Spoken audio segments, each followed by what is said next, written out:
the past that it's impossible not to be amped up. Can't you tell? All right, let's set the floor. Courtesy of Gatorade, all fueled up.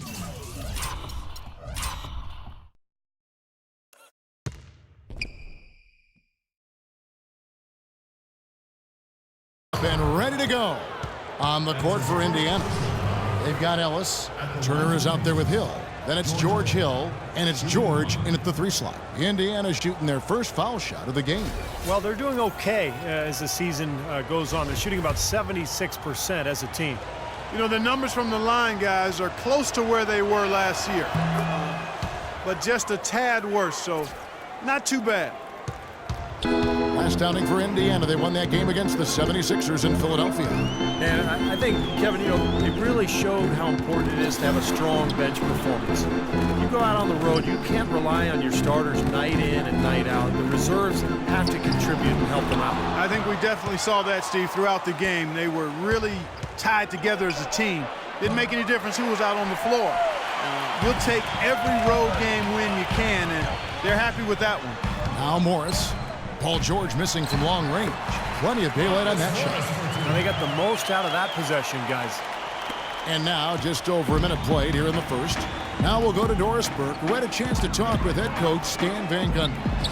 Kevin, he told me basically he wants to turn the thoroughbreds loose today. He said, frankly, I don't think they have the speed to keep up with us. The more we run, the better off we'll be. Should be a fast-paced game, Kevin. Great. Thanks for the report, Doris. Jackson off the left rim and out. Indiana's gone 1 of 2 from long range in the first quarter.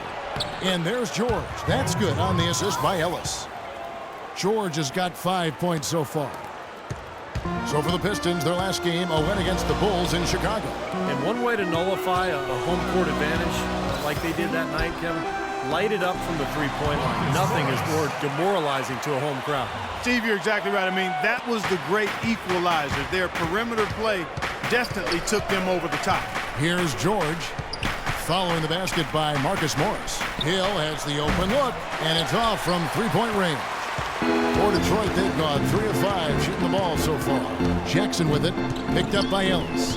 Jackson drives in, and George with the block. Fast break, here comes Indiana. It's blocked. Jackson against Hill. Jackson kicks to Morris.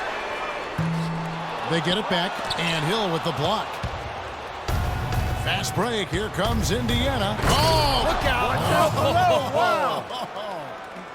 Superb playmaking from Monte Ellis. That dish was right on time. Here's Jackson. He had 22 points in the win against the Bulls in Chicago. And the pass to Morris. Floats one up.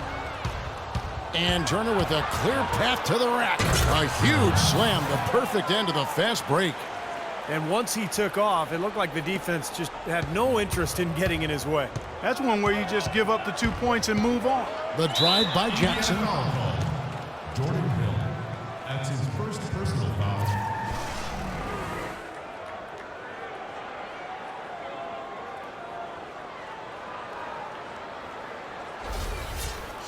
And a look at how the hustle game has been going for the Pacers. What great hustle defensively through 2 quarters of play, contesting everything, starting to rack up those block shots, guys. They also came out of the locker room with their running shoes on. I mean, their transition game has been full throttle.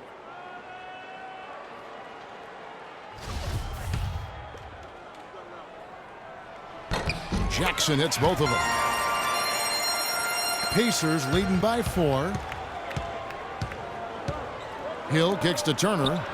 Good, and it's Hill picking up the assist. And they're beginning to fall apart a little bit defensively, especially inside.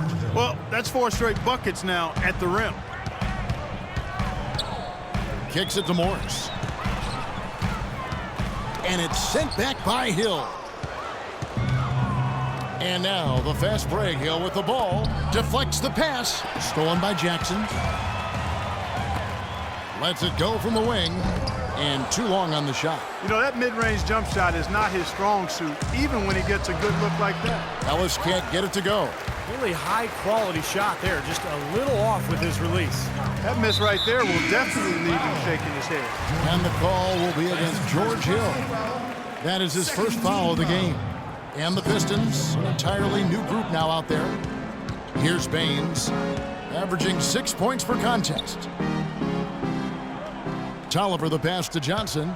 6 on the shot clock. And it is flushed down with a nice jam. And he gives that rim a good tug on the way down. That's how you drive your point home. Yeah, but he got a little lucky getting away with it. That could have very easily been called a technical foul. And that's another assist for a team that is putting on a clinic on how to share the ball. I just love the mentality they've had. If a shot isn't there, they're not forcing anything. They're moving it side to side and working to get a good shot. Shots good by Baines. Broke out the finger roll, guys. That was kind of a stylish finish. Indiana leading by 5. Hill dishes to Ellis. And the Pacers another 3. Boy, they've settled into their offense very quickly here today. Yeah, they're zoned in, making the most out of their possessions here. There's the pick. Here's Blake. Feeds it to Tolliver. No good from outside. The Pacers have gone 8 of 12 on field goal attempts so far. Here's Ellis. Cashes in for a double-digit lead. Ellis has got 8 points. Well, they've yet to string many stops together. Just seems like they've been a step slow here. Blake kicks to Baines. I'll tell you what, if their success on the boards in this first quarter is any indication, it's going to be a good day. And rebounds usually are a good indicator. I love the aggressiveness with their approach, pounding the ball inside, and it's working. They are owning this game early. They are constantly finding lanes to the basket. Here's Blake. He's guarded by Hill. Blake with it. He hasn't yet put up any points in this one. Meeks, good.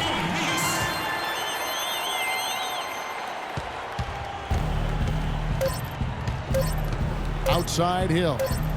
Nobody near George. And an overpowering first quarter effort. Already a double-digit advantage. Pacers lead by 10. And back in a moment as we'll get underway with quarter number 2.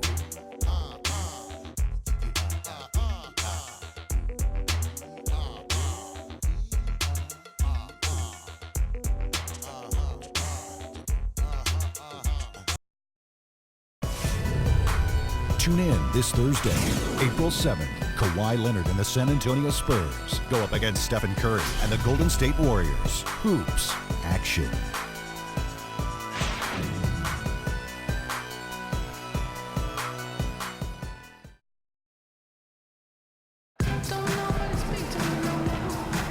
Welcome back, everyone. A lopsided first quarter in the books already as we start the second quarter. And let's quickly break down the game, guys, we have seen from Indiana. What do you think? And they set the tone there defensively with their shot blocking. They've been really intimidating down in the paint area. You know, in the rest of the game, Steve, shooters will be looking around for the shot blockers because of what's happened in this quarter.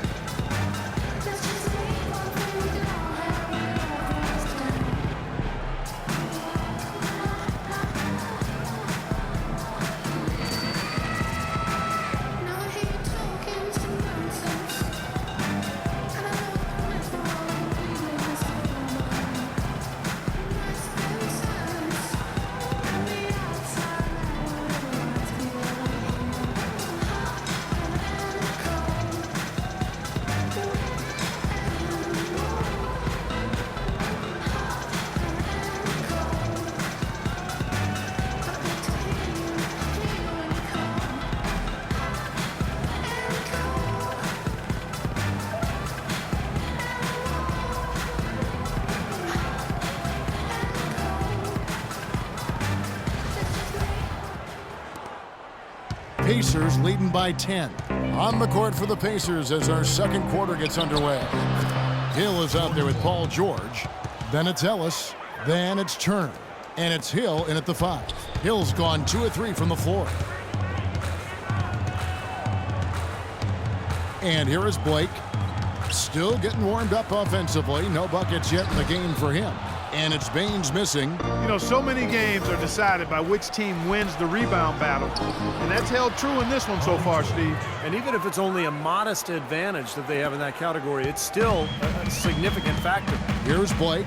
Paul George making his last shot. Blake kicks to Meeks. No good on the triple.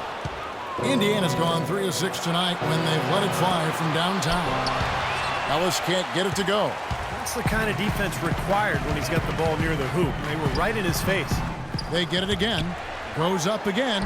That's in, and the Pacer lead is cut down to just 12 points on the bucket from Meeks. You got to put bodies on the glass right there. They just are not getting it done on the boards. Yeah, they've got to do a much better job of going harder than that to the glass. And their interior defense getting exposed once again. How many open looks at the rim?